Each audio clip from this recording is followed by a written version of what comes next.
Hello folks. Well, tonight I was going to fly my big electric Byron F-16 with forward onboard air cam, but with the winds at around 23 to 27 mile per hour, I decided to fly something that didn't matter if you could hear it or not, as I really want you to hear the electric Byron jet. As those of you know that follow my channel, you know that if you want to fly here in the Midwest, you need how to fly in the cold, snow, rain, and wind. Well, this helicopter was sent to me by Dan Lewis last year, and it was completely disassembled. I completely put it together, and you may have actually seen the video of its maiden flight.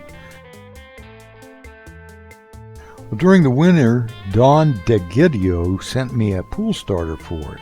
Not only did he send me the starter, he sent me an OS-32 engine. Well, the engine that was in it was the Enya 35, which I had trouble keeping running and idling. So I did some mods and put it in. I've never had any trouble with OS-32s, that's for sure, so I was welcoming this change, and hopefully we'll see if it runs any better. Well, I made a few mods to get it to fit on this helicopter, and will now show you how it works. I also made my own simple onboard glow driver that turns on at low throttle and keeps the plug warm. It also is great for starting when you're away from your flight box, which I will also demonstrate. So here's the pool starter as installed on the OS-32 engine. I tell you, the Horobo stuff is good stuff, but they've come a long way in their design compared to this one. Well, if you can see back in there, there is the glow plug. If you don't have a remote clip on there, then it's almost impossible to get any kind of a glow driver on there. I'm going to use alligator clips. I've added my own battery, which I've shown here before. And on the throttle servo, here's a micro switch that turns on this battery, and this clip right here clips to the motor. So I clip this on to start it, and then go ahead and put my plus on here and a minus on the needle valve so I can go ahead and run it. The way this works, when it's down like that, the battery turns on and the glow plug is heated. You can see that switch moves there so when I'm flying around normal, I'm okay, but when I bring it back, the idle switch is on. Okay, I've done everything possible to get as maximum amount of throw on this swash plate. And I have it set up for the Moss technique, so I have reverse pitch. But there's just will not roll over, so I'm not comfortable in doing any 3D with it. This is basically a machine that you just want to fly around and have fun with. Maybe this OS-32 engine will have a little more performance and I might do better, but today I'm just going to get the needle valve set and fly it around, make sure the engine runs.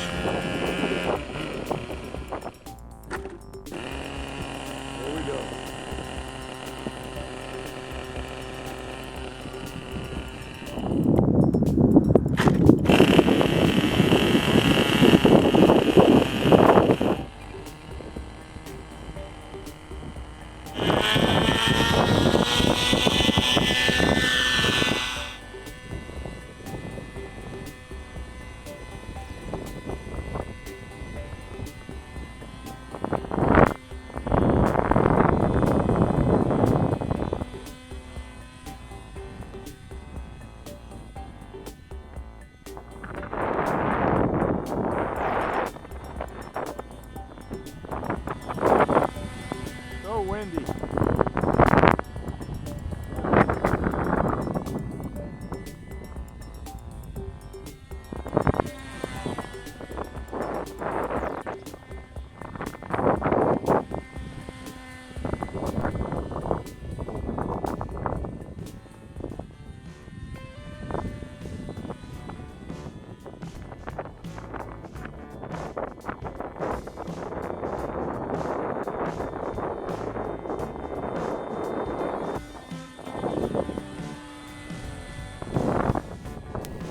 The rotor disc is just like a trash can lid.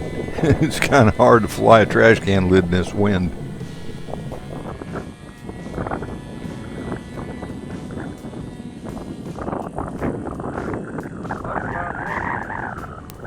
Well, the idle trim lever is all the way down, so unless I want to watch this thing run for 45 minutes like this, I'm going to shut it down the hard way. Hey, we'll try the onboard starter again. go ahead and kill it.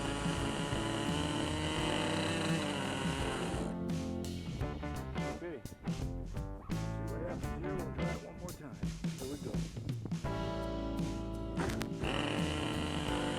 Starts right up. Good.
Well, for sure the OS runs way better than that old Enya. I do need to adjust the low end rod so it will shut off at low trim, but I can't wait to fly it again on a less windier day. Thanks again for the great engine and starter, Dawn, and thanks again for the helicopter, Dan. Please stay tuned for the F-16 flight, and please subscribe. Make sure to click the part where it says to be notified of any of my new videos. Thanks, happy flying, and happy landings. See you next time.